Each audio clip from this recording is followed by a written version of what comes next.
hide your wife, hide your kids, hide your witches, because there is nothing safe about this space, because there's a war going on, like now, like right now.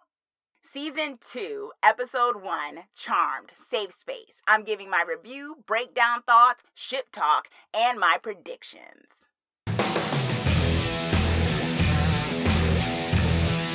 Hey Twisted people, it's your Twisted Girl here, and oh my gosh, we are back. Charmed, Season 2, Episode 1. Oh my gosh, started from the bottom, now we here.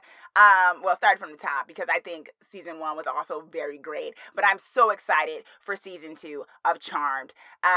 There's just so much going on here. So what we're gonna do, if you're new to this, and even if you're returning to this, because I've tweaked it just a little bit, I'm gonna be talking about my review of the overall episode, my breakdown thoughts of the things and major happenings that happened in the episode, my ship talk, because oh my gosh, the ships, we gotta talk about the ships. One ship in particular, if you know me, you know what I want to talk about.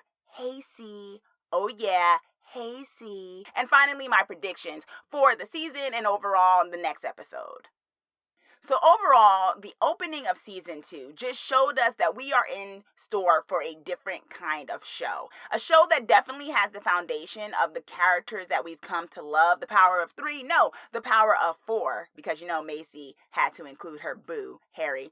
The power of 4 in this regard. And I love that what they're doing is that they've taken a lot of the elements from last season that I think fans and viewers really responded to, which was the sisters, of course, the power of their dynamics, their personalities, and what was built in Season 1, and of course Harry, and of course focusing in on that and focusing more in on them being witches, more of them being the magical element. And of course this definitely, they've made their promise in making this a bit of a darker show, because although the comedy was interlaced in there, and I love that as well, it definitely had some darker elements going on. I mean, Harry getting stabbed in the neck like the first 10 minutes. I mean, I was like, they are not playing.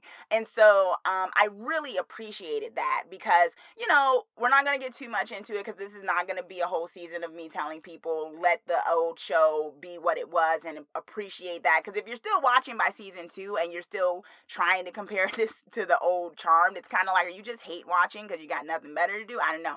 But I think this show is standing on its own and creating its own folklore and creating its own mythology and creating its own rules. I mean, we saw that definitely in this episode. And what I think a lot of us thought we were going to be seeing this season, which was maybe going to be a bit more of, yeah, they're in charge of the witch world, but they're still trying to be normal people, which was kind of the premise of the old series, and kind of what we had to deal with a lot in Season 1 of this Charmed. And I'm so happy that that doesn't seem to be what we're going to do. Like, I mean, it's fine. The whole, I just want to be a normal girl, but I'm also a witch. Oh my gosh. That's fine. But I like the fact that they're getting immersed into the world of witchcraft, that it's going to be a thing where it's like, they're not going to be able to have any sort of kind of normalcy in a way. And that we're going to be immersed in this world of magic. And I think that was the big charm of this Charmed, was the folklore, was the mythology. Yeah. You know, it's fine, paying attention to them trying to have a normal relationship here and there. But, I mean, we've seen that done before in other shows, and we've seen it done before in the namesake of this show. So I don't think we need to keep doing that. And I think it's way more interesting when we get into the magic of stuff. We get into the supernatural. And I actually appreciate that the premise of Season 2 is basically telling you, no, they're in the thick of it, and it's going to be this from here on out. So get ready for the bumpy, dark, supernatural ride. I also liked that they didn't throw everything at us, that there's still a lot of mystery. Oh my gosh. Yes, we're going to talk about that. Some mysteries that I was just like, what? There's a lot of mystery they set up, but they also created, a new kind of playing field. But they didn't dive so deep into it that it was information overload. It was enough to be like, okay, now the stakes are different. There's a different kind of thing going on. Let's deal with that. And that's what you're getting this season too.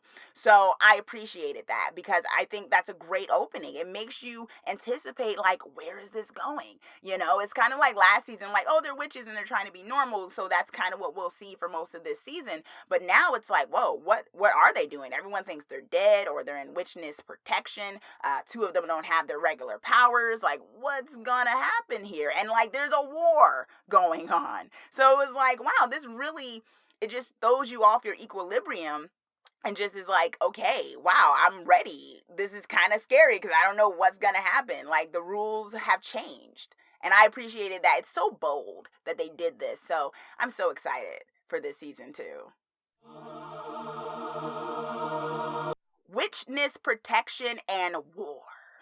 All right, so we got the Cloaked Assassin, who I'm going to get a bit to more in my second major happening, because I think that's a major happening on into itself. But, okay, so a Cloaked Assassin comes in, attacks them, and he's, like, big and bad, and he is not,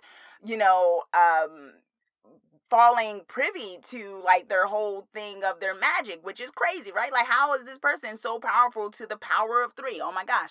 So yeah, and then also the Book of Shadows gets destroyed and a portal opens up and it takes them to like some Seattle safe space power, which was like so hipster. And if you've been into Seattle ever, you know that's totally how it is there. And so yeah, from there, some revelations happen, right? We see that they've been stripped of their regular powers, all those powers that we got into them season 1, right? Which is like, that's why I'm saying this is so bold, because it was like, okay, Maggie and Mel now don't have their powers, but there was a whole thing of season 1 of them like expanding them powers and Mel getting her bracelet and them getting sticks and stuff to fight.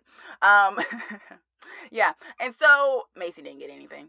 And so, yeah, so they took that away and Macy retains her demon power, which, oh my gosh, I'm so glad she kept her demon side. And I'm so glad that we're seeing the benefits of that in season 2, that she kept her demon side. So yeah, that happened. The Book of Shadows is gone and they find the Bat Cave. No, sorry, wrong show. They find the Witch Cave or the Witch War Room. The first thing I saw, I thought Bat Cave, but yes, it was a witch cave that had like a map, which is kind of like a war room of what's going on for all witches, right? So we then see that this was kind of a place where the elders and maybe like the major white lighter, who I guess is now dead, would watch over the witches and basically make sure that nothing happened to them. So they found it, and now that's kind of their new headquarters, plus the house that they thought was destroyed but wasn't, but it's just cloaked. And now everyone thinks they're dead, and I'm kind of wondering how that's gonna work, because in the last season we saw all these supernatural creatures coming to them saying, we're so glad that you guys are the leaders, but what's gonna happen that now people might think that they're dead? Are they gonna secretly let people know that they're alive? And what, like, they're kind of cloaked, like no one knows where they are. So are they still gonna get visits from supernatural people? Does the world of magic fall into chaos because there's no major power structure now that people think that they're dead, right? So that's kind of where we landed. And now there's also a war going on against witches, like some genocide stuff that's going on. Like, we saw hangings this episode. When I say they got darker, they definitely went darker. Rats are turning into evil people and hissing out poison to people, killing bystanders. Yeah, so that was going on. And I think I like this aspect of it. I thought it worked. I think it gives us a good premise for season 2. I'm curious as to who exactly is going on the war against the witches. I mean, I guess my default was to think that it's demons, right? But we kind of saw that last season. So is it demons or is it some other powerful dark creature of some sort? Is it connected to the assassin? I don't think it's connected to the assassin necessarily. So it's kind of like, what war and who is waging it? And I hopefully will see more of that unfold as the season goes on. But there is definitely some grouping that is trying to kill witches off, which is, yeah, it's dark. It's definitely dark. We also find out that all the white lighters are dead. And the catch-22 of that was because all the elders died, that their power source that brought about the white lighters was what was extinguished. So all those white lighters just basically died like regular humans, except for Harry. Oh my gosh. Harry did not die because he was already cut off from them. Now, I do think that makes sense. I don't think that was a plot hole. I think it was because they excommunicated him, that his power thing that he ended up getting back, right? Because he was dying, but then his thing was restored by Fiona last season. And so that's a different power source. So he still probably has the powers. And somehow, and we'll get into this in the next major happening, somehow, even though he died, he was able to come back. So does that mean that Harry is immortal now? I think that's my question. I'm like, does that mean, we can talk about this in the second major happening, but is he immortal now? Because he got killed and he just rolled in his grave and was like, okay, I guess not. I guess he continues to be, I guess white lighters are immortal, but the other white lighters were immortal as long as the elders generation stayed on, right? But that doesn't seem to be the case with Harry. So is he just like a straight up immortal now on his own? And what does that entail? What kind of powers does that entail besides just teleporting and stuff? It might be a whole new aspect of him that we're going to see. So that was very interesting. Once again, just changing up the game because there's no white lighters around. They're just all dead. So that's a whole species almost, right? Yeah, they were created, but they were a whole grouping of people. So I kind of wonder what Harry's going to feel from that. It's like people he was friends with. Like, you even saw it with, he knew some of these people. So it's like all his friends are dead. It's like that book, All My Friends Are Dead, like the dinosaurs. Kind of sad. So how's that going to work? And so that was interesting. I also thought of this aspect. What we saw in the beginning of this episode was Macy and Maggie not really wanting to be leadership. And Mel, of course, totally being okay with being the leader. And at first I wrote down that I was kind of annoyed with her already because, I've had kind of a, not love-hate, but a little bit of an annoyance and love thing with Mel where there are times when she just seems a little annoying, insufferable, a little too aggressive. And I thought we were going to see that this episode. I thought she was just going to be, I thought she was just going to be wagging her finger at them the whole time. But they didn't play that up so much, so I was very happy for that. It did kind of throw me off a little bit that Macy wanted to try to find a different job in Michigan, like from jump. I was like, because last season we saw she did the Prue thing with the door and they were kind of taking in their new lives. And now she wants to leave. She's like, this isn't my thing. I want to be normal. And I kind of thought it kind of came out of nowhere a little bit. Same thing with Maggie. I get Maggie's young, but that's not what we got from them last season, right? We didn't get this thing from Macy and Maggie that they'd be the type to not want to take on being leaders, right? Because Macy at times has been a natural leader. Like Mel takes leadership, but Macy is a natural leader too. And Maggie's very resourceful. So it seemed a little weird that they kind of made it so that the two of them were resistant to it, as though it was already so hard and it only been a few months. I do think that might have just been for the plot structure of the season 2 episode 1 though, because they needed to do that so that when it happened that, their powers were taken away and there's a new war going on, that then Macy and Maggie would be like, no, we have to do this, right? So I think that was kind of contrived a little bit so that we'd get to the point where all three of them were totally in on being leadership, which is fine. I just thought it was a little out of character because we didn't see inklings of either of them wanting to kind of run away from their responsibilities last season. But I'm glad they all came to the conclusion that they would fight and step into the leadership that was needed. The powerful assassin is Harry? Whoa. Like, whoa. I was not expecting that. Yeah, I don't even know what to do with that, right? So we find out, because Harry also didn't tell them. Although I feel like, and we'll talk about this in my ship talk, I feel like Macy had an idea that he wasn't being so truthful because the two of them are so in sync. Oh my gosh. I do feel like she had a hint that he wasn't being totally truthful, but he didn't reveal to them that right before Assassin Harry, or do we call him Dark Harry? I don't know. Assassin Harry stabbed him in the neck, like, just shanked him, that he took off his mask and saw that it was him. It was himself. And what we also saw throughout this episode is that Maisie was poisoned by this Assassin Harry lookalike guy, and he was calling to her. Like, that was not regular Harry, right? That was like Assassin Harry. He was calling to her and like totally like filling her up and totally like into her. He looked kind of crazy too. Big ups to the actor. He was totally playing that well, where it's like there's something not right here. And Macy was kind of into it though, right? She was like, you're acting different. He's like, do you like it? I was like, oh. But she was like, yeah. I was like, whoa, wait a minute, you like this? You like him looking kind of off? Like, you look kind of off. So yeah, that was weird. And then it reveals that maybe this person that was calling to Macy was this assassin Harry, and it had to be because he had the same kind of voice, right? That was calling to Macy to come home is actually Harry. And Harry, the revelation, Harry seemingly doesn't know what the heck's going on. And he didn't want to tell the sisters, which is probably going to come back and bite him on the butt later. But he doesn't tell the sisters. And so, one, I think that's a great revelation. Oh my gosh. It's like, what is happening here? And then I have theories, you guys. I've got theories. One of my theories is the fact that this is a Harry from a different timeline, a different dimension, a different universe. I know this is a magical world, a supernatural world, so the idea, I get it.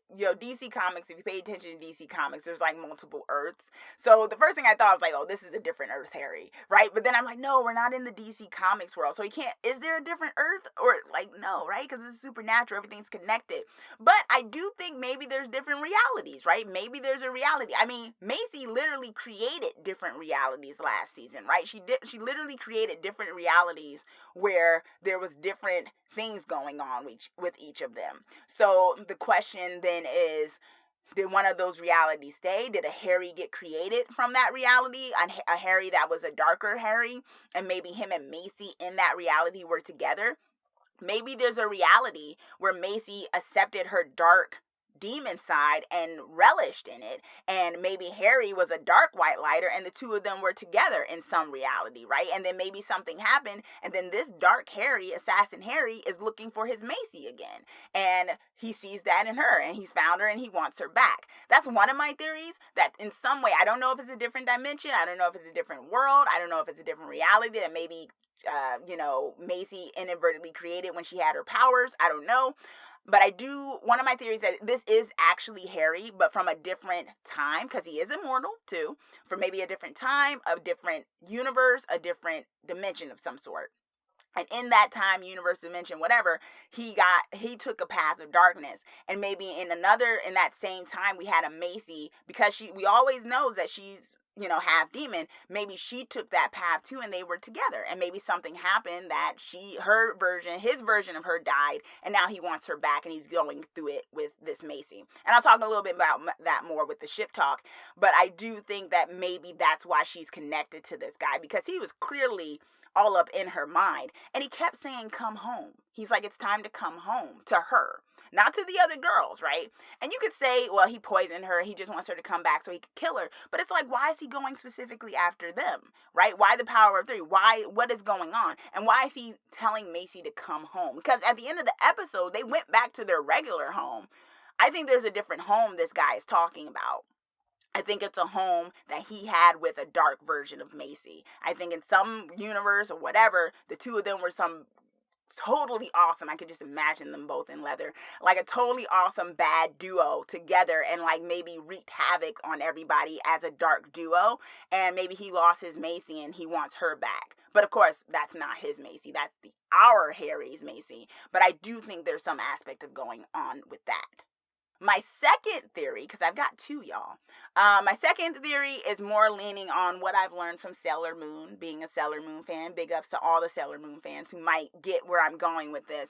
That this Harry, this dark Harry, is some sort of part of our Harry that got broken off somehow and got a mind of his own of some sort. Now, you may be wondering, for those of you who don't know, why do I say Sailor Moon with that? Well, if you are a Serena and Darian Usagi, for those of us who watched the non-dubbed version as well, shipper, Prince Darian, which was Sailor Moon's, sorry, I'm going to give you guys a little, lesson in the Sailor Moon here.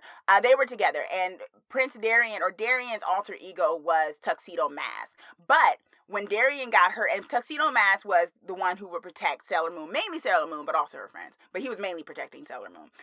But when Darian got hurt one time, and he kind of stopped being Tuxedo Mask, somehow subconsciously some other alter ego was created, and I forgot what his name was. It wasn't Tuxedo Mask, but it was some guy that was kind of dressed in garbs and cloth and stuff, and it was like a tan suit he would wear, and he was masked, but you knew it was Darian.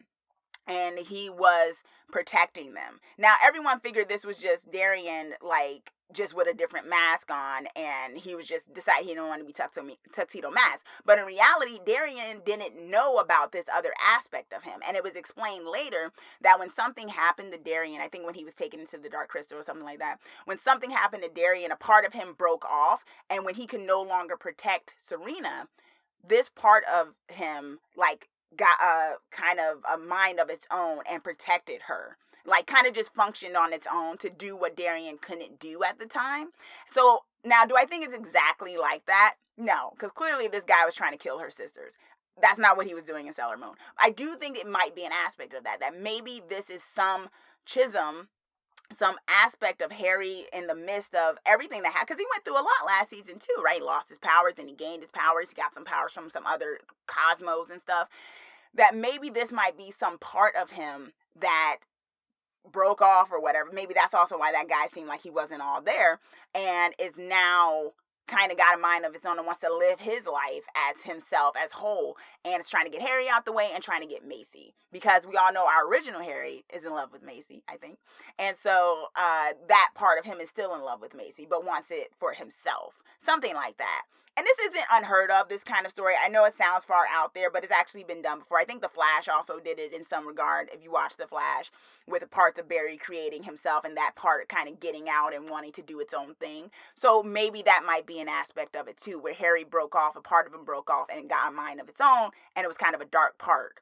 And because it was kind of not whole, it kind of went crazy and is now just trying to do its own thing. So that's my second theory. I kind of lean more towards my first one about the multiple universe dimension thing, but I think this is an aspect too. The third theory isn't really my theory, but they could just go with the thing that this guy is just an imposter. Like, this isn't really Harry at all. It's just someone that looks like him or some evil twin he forgot he had or something. I think they could do it. I just think my two theories are a lot more interesting. So let's just go with some variation of that. Okay, y'all, I got two ships to talk about. One major ship, you know what ship I'm talking about, and then one minor ship or a beginning of a ship that I think we're going to see take hold as the season goes on in some capacity. Hasty! Oh my gosh! Oh my gosh! Oh my gosh! Oh my gosh. I just loved it.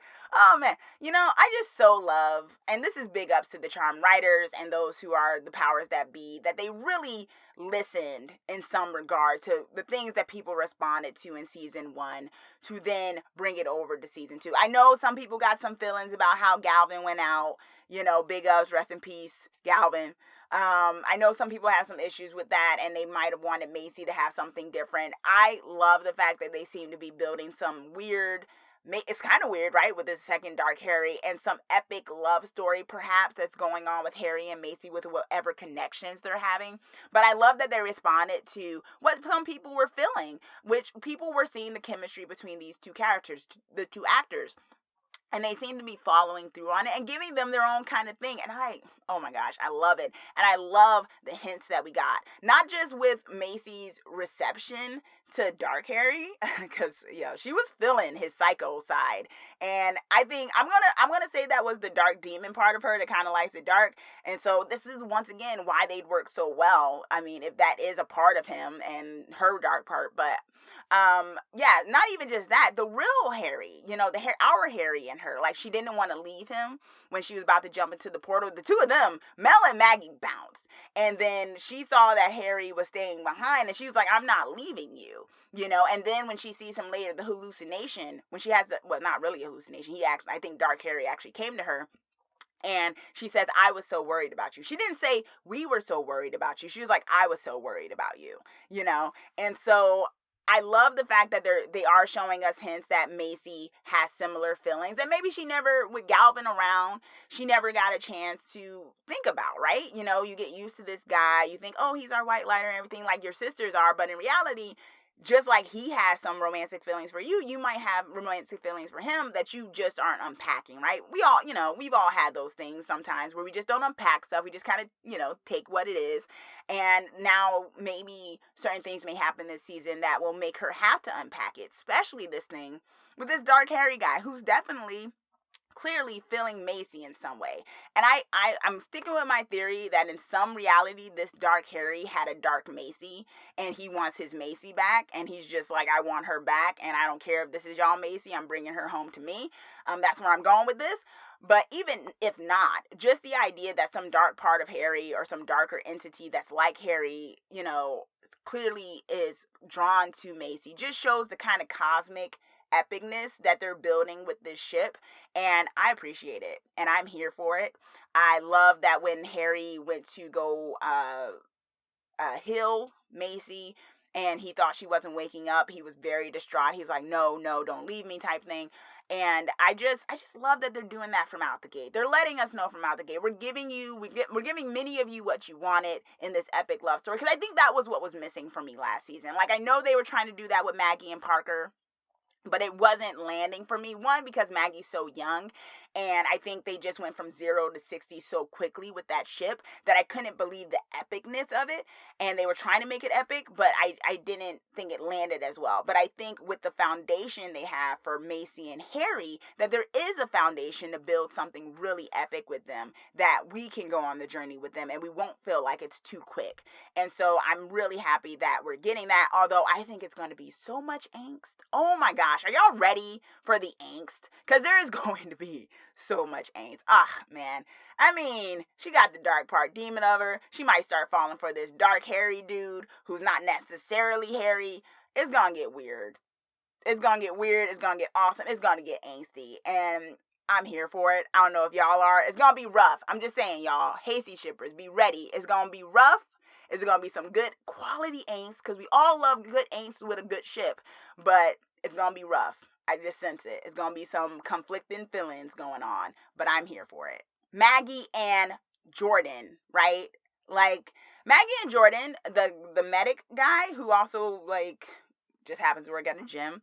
Yeah, he was cute, and I definitely see them interacting again, because I don't think they would have had this thing where he's like, it's just hard for me to trust people. Like, why do we care about the random guy talking about that, if not him going to come back around in some capacity?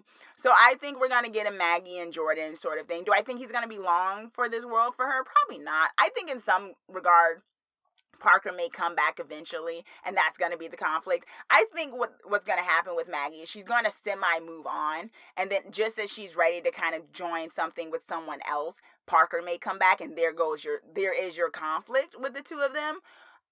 Which ship will be the main ship, I don't know. I mean, maybe we all might be convinced that Jordan's a great guy for her. I don't know. But I definitely see her moving on. I just don't think Parker's completely out of the picture. And I think they gave this Jordan guy enough attention that he is probably going to be the one that she starts to get to know. And then I'm wondering what's going to be his secret. Because you all know, if they coming into their lives, they got some sort of secret going on. So my predictions, I kind of talked about a lot of it throughout as I was breaking down the thoughts of, what was going on with the major happenings. But, just to reiterate, I think there's more to the story than just this dark Harry, kind of just having Harry's face. I think there's definitely more to the story, and I'm here for whatever they decide to do with it.